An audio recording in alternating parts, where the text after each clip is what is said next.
Noong 2022, ang Tigalipa City sa Batangas na si Aika natanggap sa Marikina bilang stylist sa isang salon. Pero dito siya sa San Mateo Rizal nangungupahan. Sa loob ng 3 taon, dito umikot ang buhay niya. Nagbabaka sakaling baka dito rin niya mahanap ang kasagutan sa mga tanong na halos 2 dekada nang bumabagabag sa kanya. 5 taong gulang lang daw kasi si Aika nung siya'y nawala at magpahanggang ngayon hindi siya nasisiraan ng loob na mahanap at mahahanap din niya ang kanyang pamilya. Kaya ko sila hinahanap na gusto kong yung pera ko hindi lang sa akin napupunta.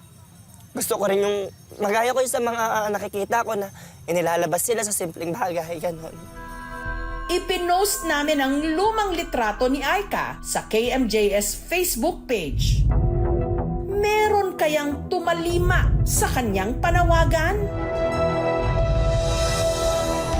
Hindi na maalala pa ni Aika kung saan talaga siya nakatira. Ang natatandaan lang niya, nagpalaboy-laboy siya sa kalsadang ito sa Lipa City sa Batangas taong 2007 hanggang napulot siya ng tricycle driver na si Benny. Ako'y nakapila. Paglabas ko, nandun yung bata.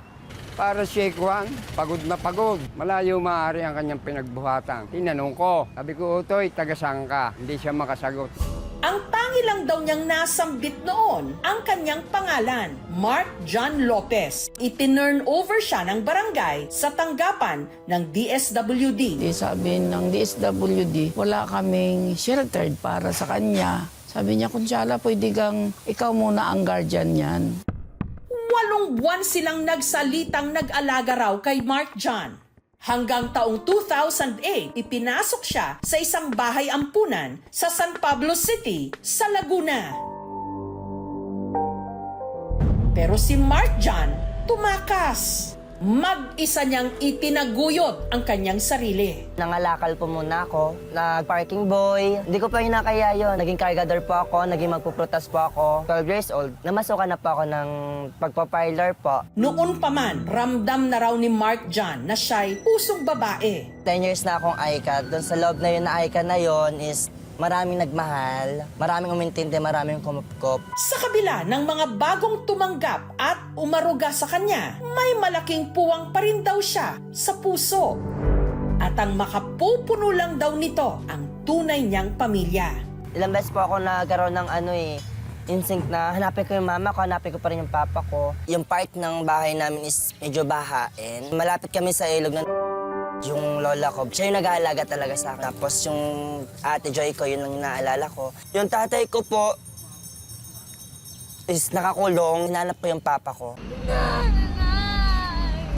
Then may sinakyan po akong unang jeep. Hanggat sa napadpad po ako sa may Padre Garcia, Rosario, Batangas. Certificate of founding ko po, 5 years old po nila ako, ina-register. 18 years na po akong nawawala. So pinanawagan ko po yung pamilya ko.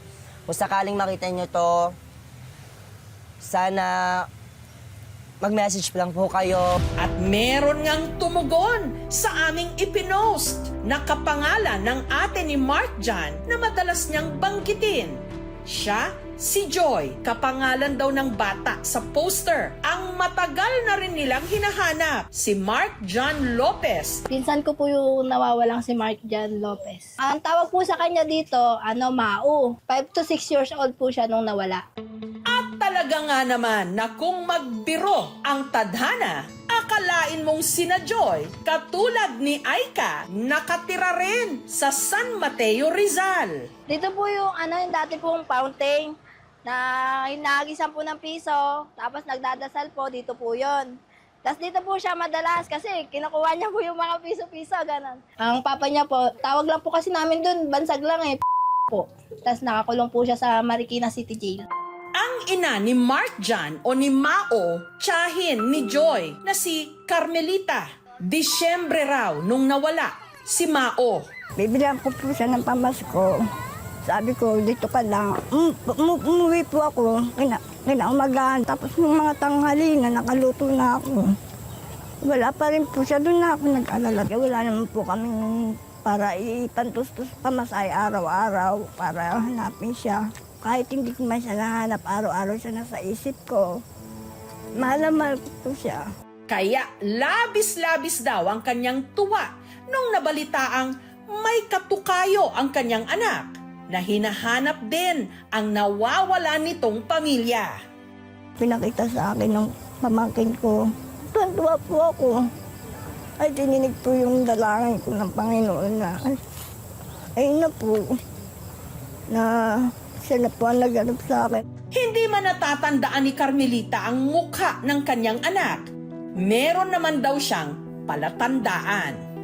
Meron po siyang peklat sa ganito, at saka yun po sa ulo, alam ko meron. May peklat po ba kayo sa ulo? Makilala kaya ni Carmelita ang posible niyang anak kahit iba na ang niyakap nitong pagkatao? Matupad na kaya ang wish ni Aika na makita ang kanyang pamilya matapos ang halos 2 dekada? Ito po siya. Pero magkadugo nga ba talaga sila?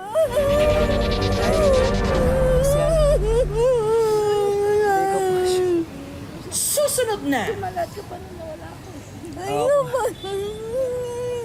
Tingnan mo dito yung pagkat niya dito. 2 dekada na mula nung nawala at napulot sa Lipas City sa Batangas ang nooy 5 taong gulang na si Mark John. Kaya ko sila hinahanap na gusto kong yung pera ko, hindi lang sa akin napupunta. Gusto ko rin yung, magaya ko yung sa mga nakikita ko na inilalabas sila sa simpleng bagay, ganon.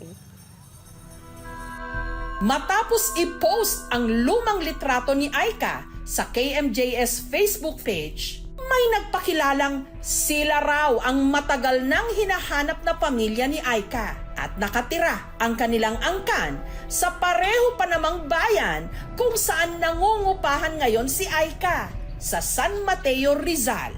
Pinsan ko po yung nawawalang si Mark John Lopez. 5 to 6 years old po siya nung nawala. Kahit hindi ko man siya nahanap, araw-araw siya nasa isip ko.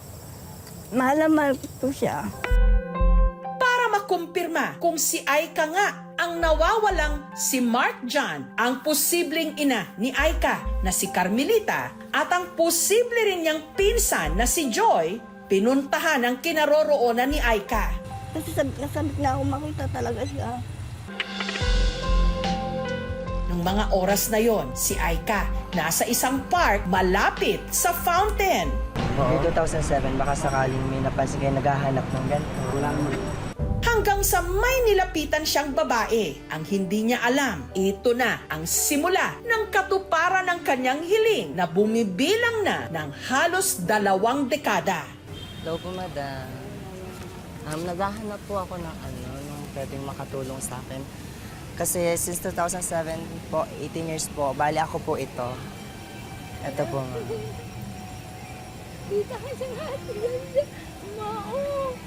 Ito po siya.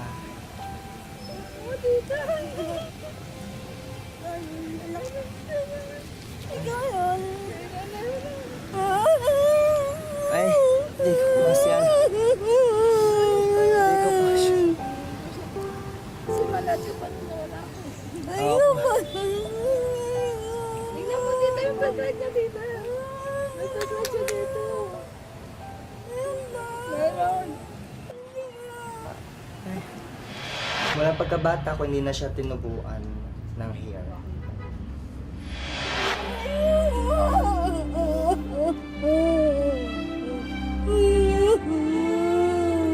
Laki-laki na na. Sorry, hindi kita inalam.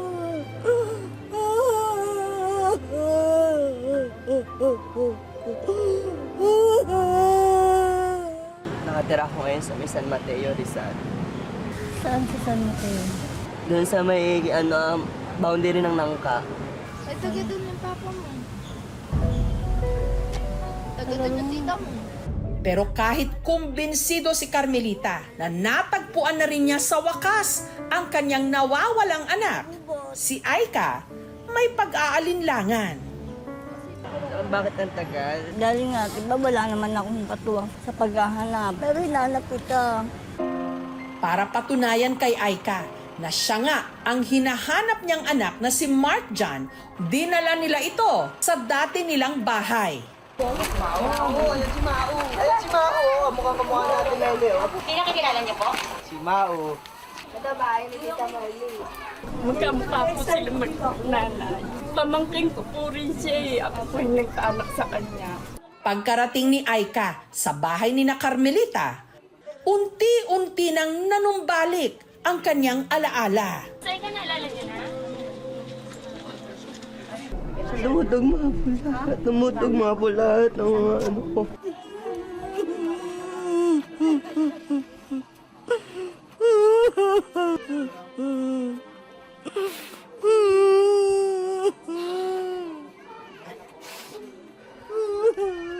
Tita Elvie. Ayan o, Tita Elvie. Ayan o, maganda mo yan. Malante! Hinahanap ka namin kahit saan. Nakala mo ba nung maliit ka? Kami dalawa magkasama.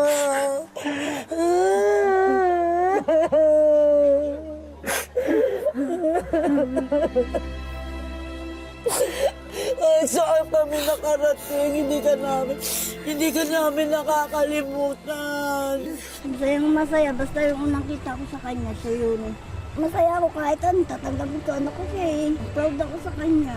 Ayaw niya akong alisin sa area na San Mateo kahit gusto ko nang umalis eh. Siguro, tadhana. Binisita rin ni Aika ang kanyang ama na nakapiit sa Marikina City Jail. Dito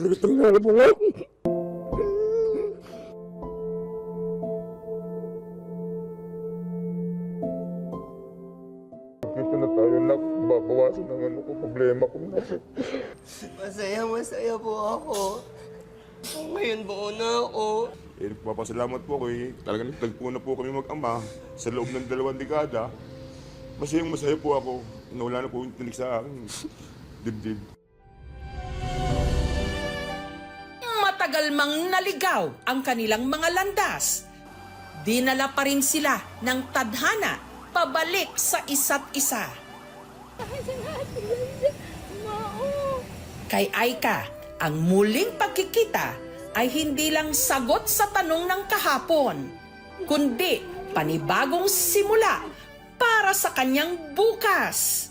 At sa yakap ng kanyang ina't mga kaanak, natagpuan din niya sa wakas Hinahanap ka namin kahit saan. ang kay-tagal niyang hinintay na pagtatagpong muli.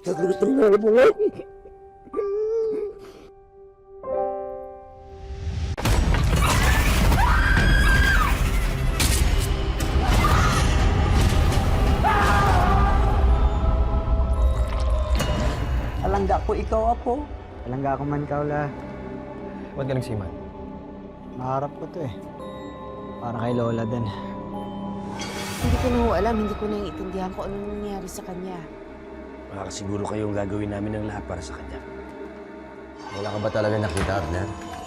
Wala ka narinig? May gumagala na balang dito sa atin.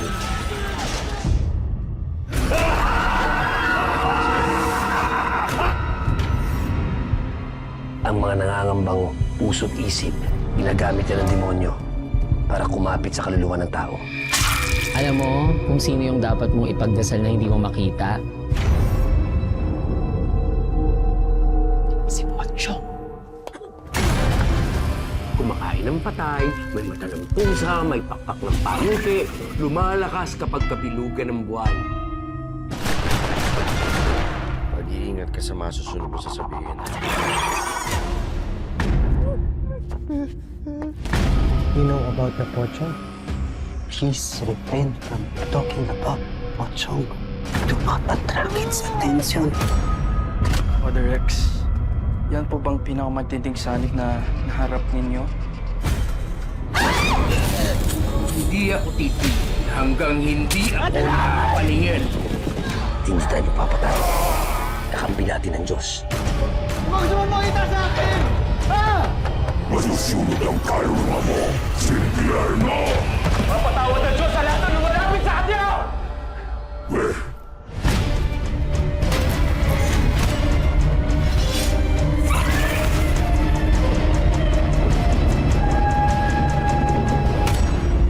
Ito po si Jessica Soho at ito ang Gabi ng Lagim.